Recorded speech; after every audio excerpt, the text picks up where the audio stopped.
Today I'm counting down the hardest side-scrolling Sonic games from the Mega Drive era, games released between 1991 and 1994, and we're obviously discounting Sonic Spinball, Mean Bean Machine and Sonic 3D Blast. We're going from the easiest to the hardest. Let's begin the countdown. Number 5. Sonic the Hedgehog 3.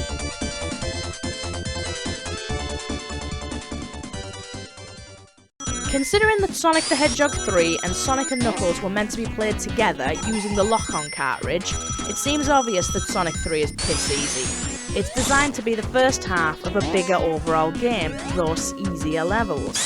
Sonic 3 introduced a whole array of new items, including the elemental shields. The fire one, making you impervious to fire-based enemies, especially fiery rockets on most bosses, the electric shield that attracts rings, and the bubble shield which allows underwater breathing.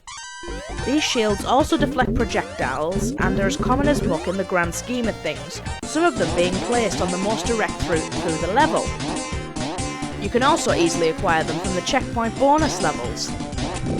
Although all of the levels end with a boss, a sub-boss in Act 1 and Dr. Robotnik in Act 2, the majority of the sub-bosses are pathetically weak, and Dr. Robotnik proves more of an annoyance than actually being difficult. The Blue Sphere Special Stage is also the second easiest Chaos Emerald stage in my opinion. The only thing being frustrating about them is the fact you actually have to find the giant rings rather than the 50 rings checkpoint method. Oh, and the final thing that cements my opinion that Sonic 3 is the easiest Sonic game? You have rings when you fight the final boss!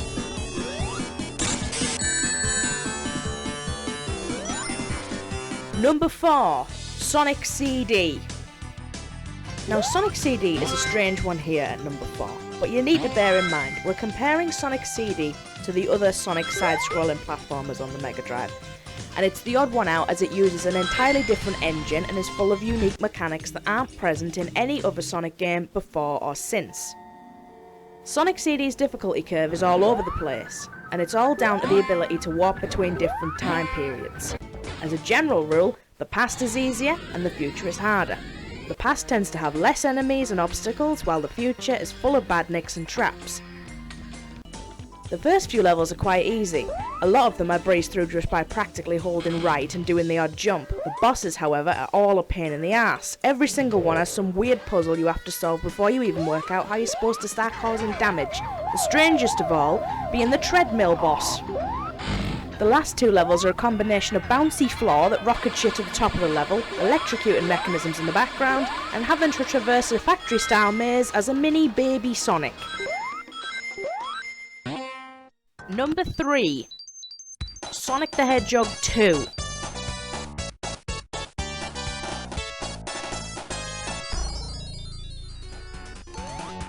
Now Sonic 2 is actually both mine and Shelley's favourite Sonic game. I played it to death as a kid and continue to do so as an adult on a regular basis. To me, in between the jump from Sonic 1 to Sonic 2, the introduction of the spin dash move and using checkpoints to access the special stage rather than at the end of the level made the game appear easier straight away.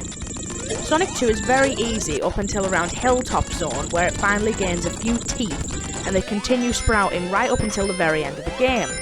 While Sonic 1 stages all had 3 acts as a standard, only one stage in Sonic 2 does, while 2 only have 1 act, potentially allowing for more variety in stages.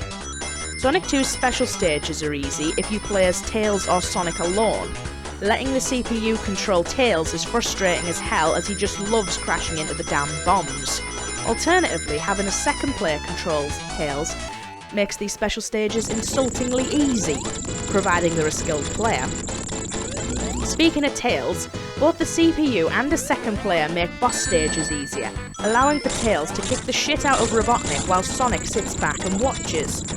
The combination of Metropolis and Wing Fortress Zone makes the end of the game pretty difficult, and couple that with a double boss on the final stage that kicked my ass over and over as a kid due to the lack of rings, Sonic 2 is a decent contender here. Number 2. Sonic the Hedgehog.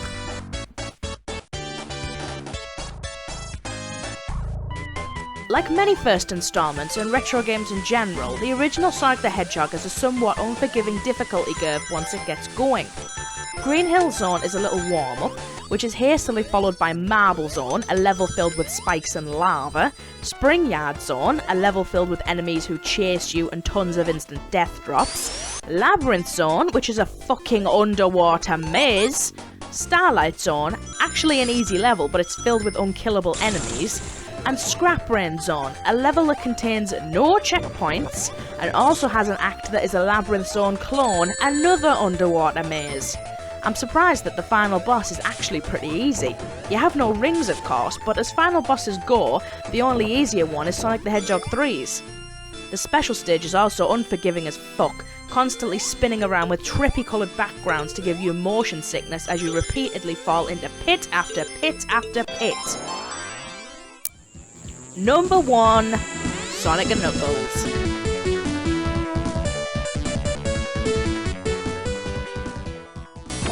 And finally, we have Sonic & Knuckles, the overall hardest Sonic game released on the Mega Drive. As I've previously explained, Sonic 3 and Sonic & Knuckles were designed to be one game, so it's not surprising that Sonic & Knuckles started halfway up the difficulty curve where Sonic 3 left off after Launch Base Zone.